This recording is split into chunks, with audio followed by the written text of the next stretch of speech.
Shalom Yalakum, family. May God's peace be upon you. I wanted to start this new YouTube channel. I've been supposed to start it for a long time now. I've been procrastinating for a lot of different reasons, but I can't hold it back no longer.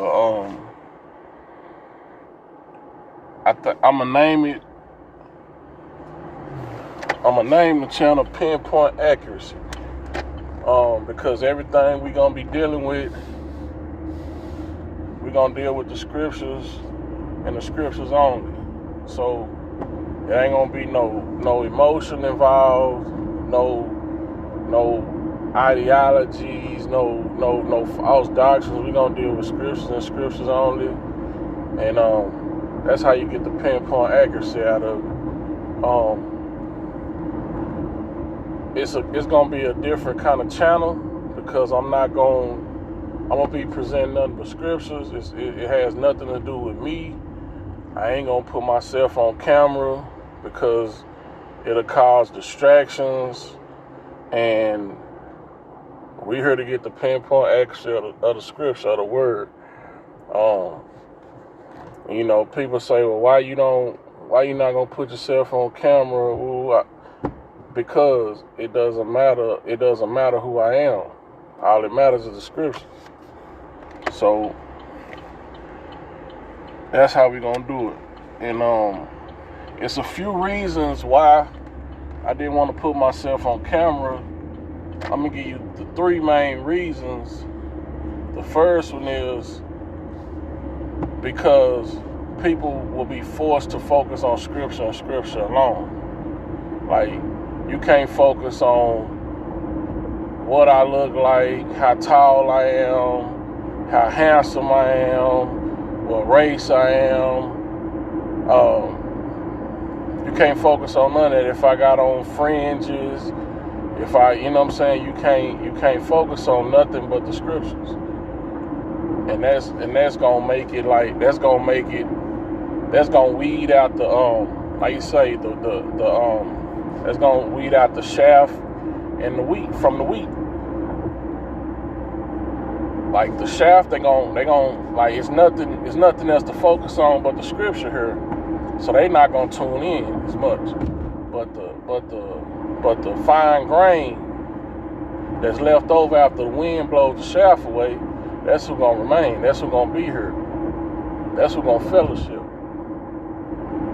So reason number one why I didn't want that was reason number one. Make people focus on the scriptures and the scriptures alone. That leads into reason number two. It's the sisters, right? I was told by my mother a long time ago. When a lot of people would ask me, why you not a preacher, why you not preaching? I would tell them that, I just don't feel right because I'm not always right. You know what I'm saying? And so I don't want to tell somebody something wrong that I was in error of, just going out my own understanding, and then come back and it's wrong, and then, it's going to make them look at me funny. But she was like, well, the women go on. She was like, child, the women ain't going to listen to you. The only reason they going to listen to you is because you handsome. She was like, they gonna be like, oh, he handsome. Let's see what he got to say. And you notice that's how people do. Like, they pay attention. Like, they pay attention to people they're attracted to, or people that they look up to, or somewhat idolize or look at as successful. You know what I'm saying? They deem them as successful. Those are the only people that they'll really listen to. And she was like, they only gonna listen to you because they gonna find you handsome. And so I noticed that. I've had a couple of examples of that. I had a friend of mine, his wife had a friend, and she was supposed to be Hebrew. She, got down with some camps or whatever, and she studied her word, and she learned and speak Hebrew. And so I just asked him one day, I was like, so is she married? He was like, nah, she trying to find a husband and all that. So I was like, he was like, you want me to get her? No. I was like, well, I'd like to have a conversation with her, you know what I'm saying? See where her heart at, see if it'll be a fit. And so he called, like he told his wife whatever, and they talked to her. And so she tells them, first thing she says is what he looked like. Right then and there, I knew it was a red flag, because I never asked what she looked like. You know what I'm saying? I want to know. I want to see where your heart at, and according to these scriptures, before anything. You see what I'm saying? First and foremost, pinpoint accuracy. Like, we dealing with nothing but scripture. I want to see where your heart at is in line with the scripture. You know, and then later on when he described it to me, she wasn't the type of female that I would go for, like, if I was just basing anything off looks anyway. But I didn't care about her looks, because I wanted to know if she saying she's a Hebrew and she living this life, I want to know where she at.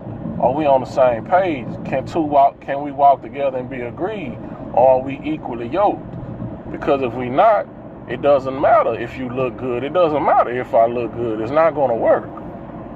And then another example of, I know a young lady where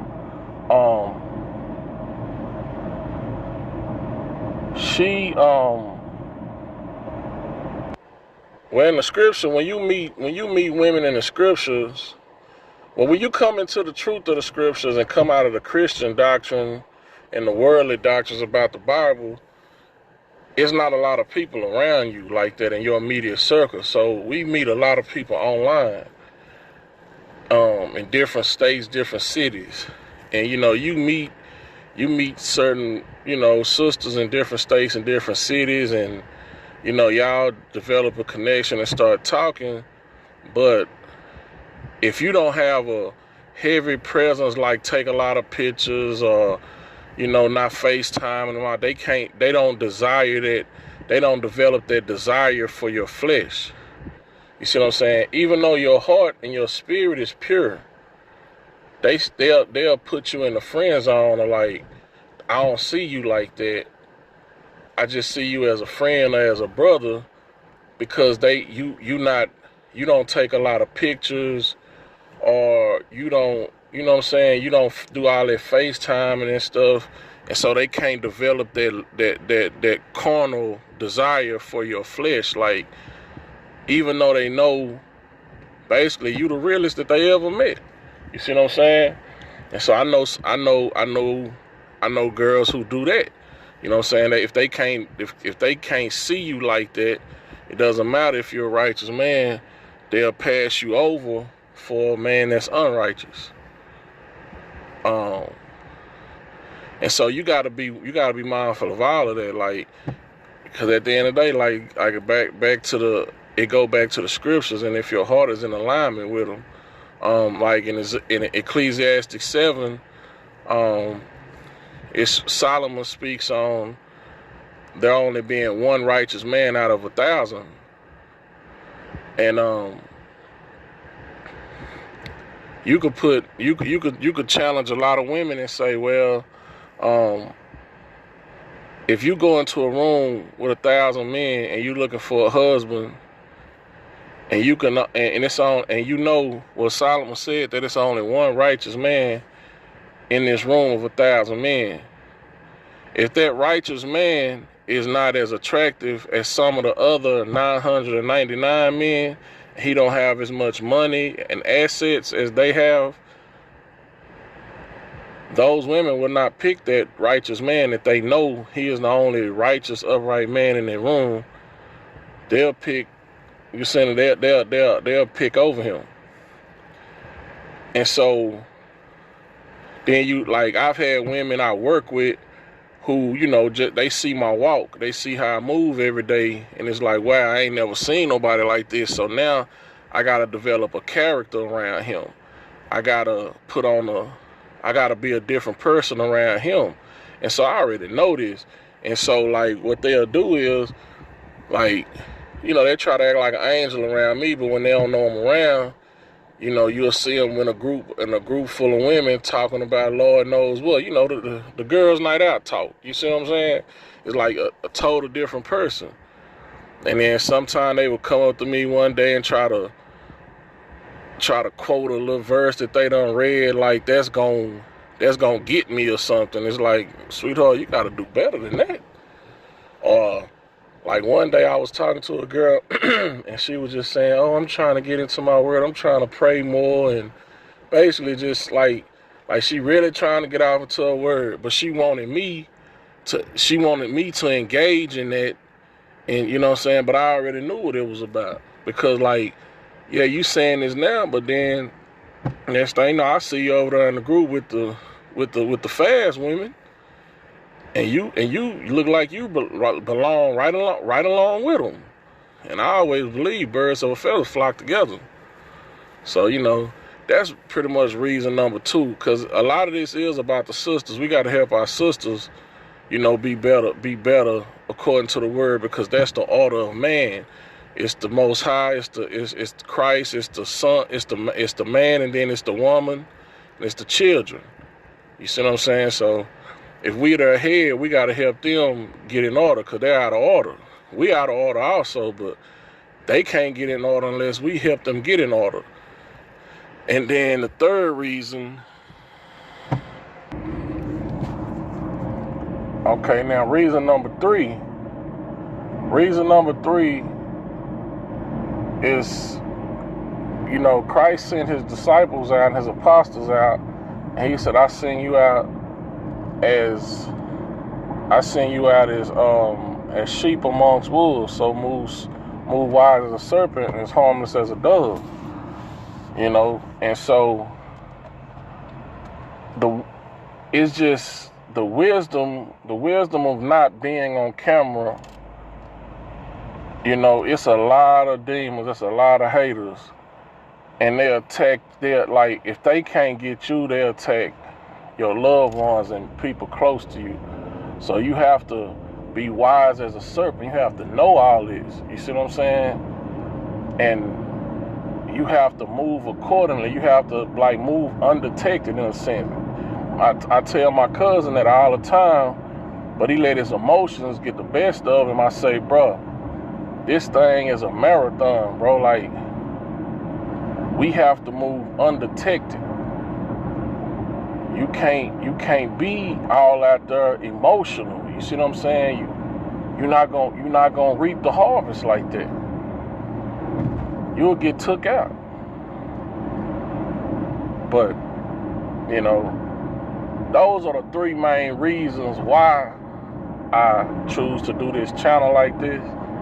And with all that said, we're going to get into the first actual topic, which is, I'm going to title it Law-Abiding Citizens.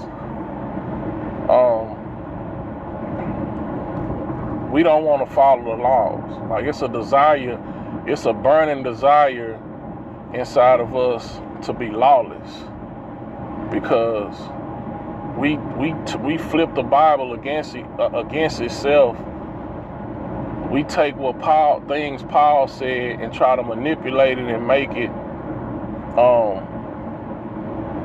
like he said, don't follow no rules.